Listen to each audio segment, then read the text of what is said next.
Hi, how you doing? Justin here. Welcome to segment 6 of Effective Practice. And this one is about starting slowly. Kind of leads on from the last segment, which was all about practice making permanent, but I wanted to emphasize it a little bit more and give you some other techniques and things to think about.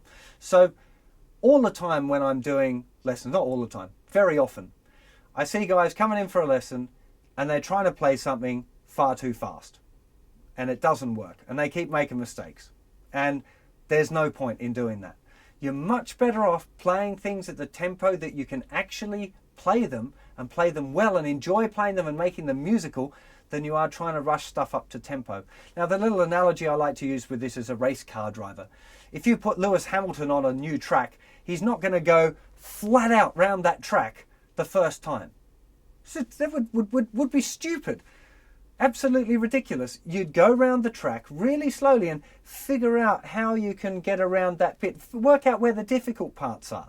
You know, what's the tricky bit of this? How do I get from here to here? What's the best racing line to take on this particular corner? What gear should I be in? All of that sort of stuff. Now, in guitar terms, when it comes to learning a song, at the beginning you should be doing it so slowly and so effortlessly that you just kind of find the bits that you struggle with. It's okay to a few times not really play it in time, just kind of go through and work out the bits that you're going to find tricky, the bits that you're going to find easy, you know, anything that you might need to research or look up, or techniques that you're not so familiar with that you might need to extract and put on your practice routine, that kind of thing.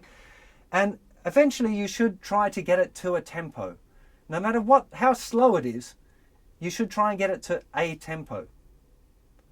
Now this is really important as well, because this is driving around the racetrack without stopping. There's times where you might want to stop and think about stuff, but generally you want to try and get it smooth and flowing. So as you're going through your song, you want to play it as slow as you can play the hardest bit perfectly. Right? That would be my strongest recommendation. You might want to extract the hardest bit and go and work on it a bit more, but the first step is trying to just get through the whole tune.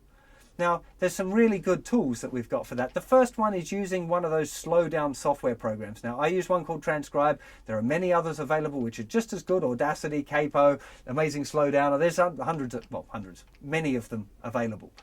Choose one that works for you. If you're learning a new song, go through, learn it out of time first, just figuring out the bits, and then get the original recording of it down, put it into your slowdowner and chop it down to 50% and try and play along. That'll soon show you where the difficult bits are, where the bits that you need to work on before you even start playing it at a slow tempo. It's a really important step, is to doing the slow down thing. Something I still do myself as well. These aren't things that I'm saying, you know, do what I do, not do what I, you know, do what I say, not do what I do, whatever. You know, this is stuff that I still do. As I'm learning new songs or new solos, I'm playing them along with the recording slower. Getting it right and then gradually working it up to speed.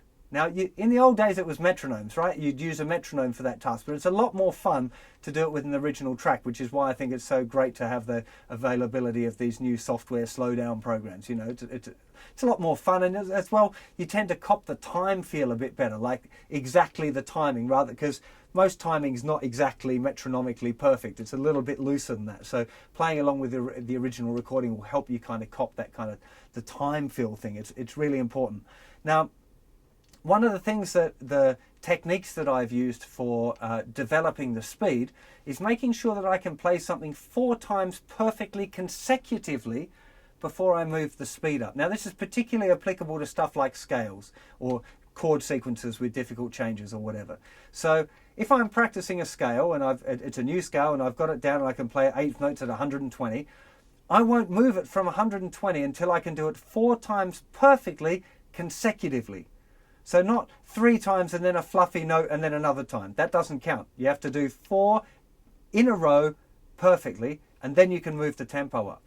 Right? I think that is a good rule of thumb, but you could adapt it if you want to. You can make it 10 times if you feel that you need to. It doesn't really matter. As long as there's a set amount of times that you're going to do it perfectly before you move the speed up. And make sure that you don't move the speeds up too quickly as well. That's also another common mistake. People think, well, I've got it now, I'm just going to rush it up to full speed. Much better off doing it gradually. It's not a race, this guitar playing thing. It's not about trying to get there first, you know. You're trying to develop yourself. And the race should be with yourself to make yourself better, not competing with somebody else. So just taking it at your own speed, because there are people learn at different rates. Kids always learn loads faster than grown-ups. They've got all of these neurons growing. So, 17-year-old kid is going to learn a lot faster than a 60-year-old guy. That's just how it goes. It's disappointing and frustrating for older dudes, but it's a neurological fact. It's proven by science, So you can't expect too much of yourself. A young guy might be able to progress slightly faster than an older guy.